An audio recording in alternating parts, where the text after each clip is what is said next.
Back. The Middle Tennessee Corvette Club held a cruise-in Saturday at Wiseman Park in Lynchburg.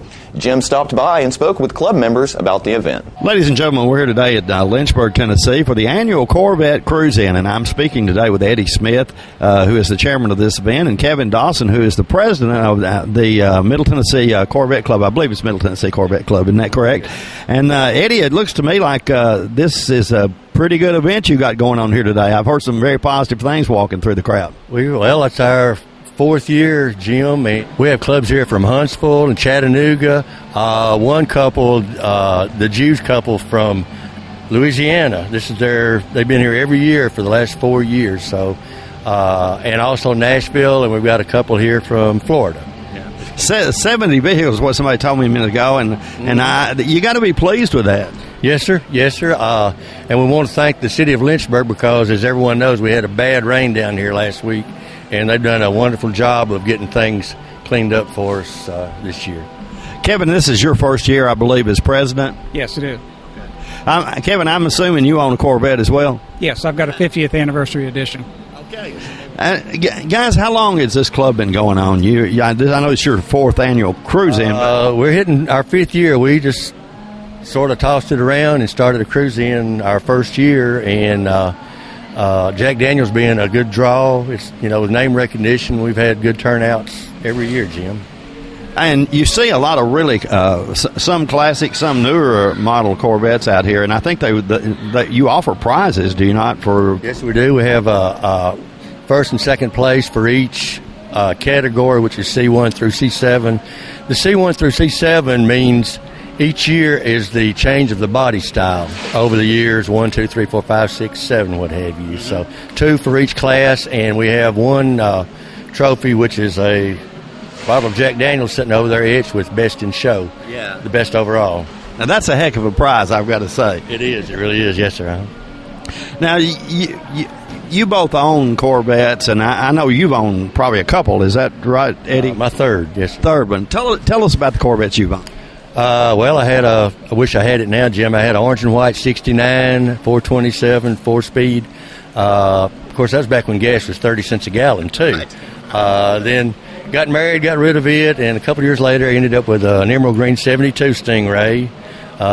It came and went. Now I'm on my third, my 1990 L98. So, Kevin, what about you? Have you owned more than one Corvette in your life? This is my first one. And we actually travel in the Corvette more than we do any other car that we have. We like putting the top down and just letting it go.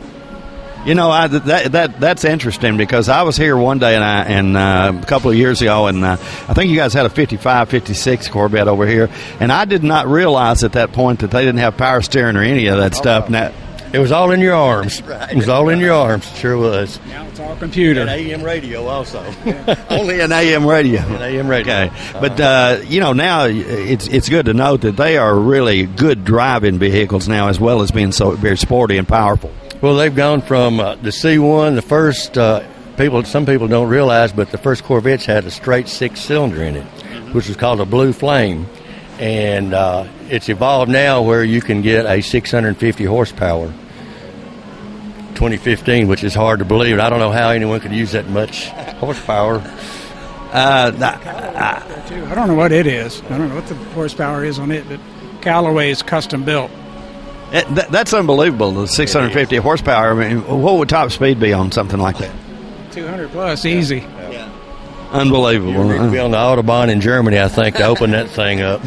Not too many places around here that you guys can drive one that fast. I know that you're probably familiar with the Corvette Museum because I know you guys have been there before. What is the status on that? I mean, it's coming back now. They're rebuilding it, I understand. It's back open now, it's my understanding. They've finally got everything straightened out. Of course, ironically, our club was up there. C.L. Bandy from our club took museum delivery of a new Vette up there in November, the previous November, and we were right there. I got some of the last pictures that was made of those cars before they, had the tragedy happen to them there. Had to make you sick, didn't it, when you saw that? Well, and we've got a saying, Jim, that we'd rather have an old Corvette as a new Mustang. I hope we didn't offend anybody out there.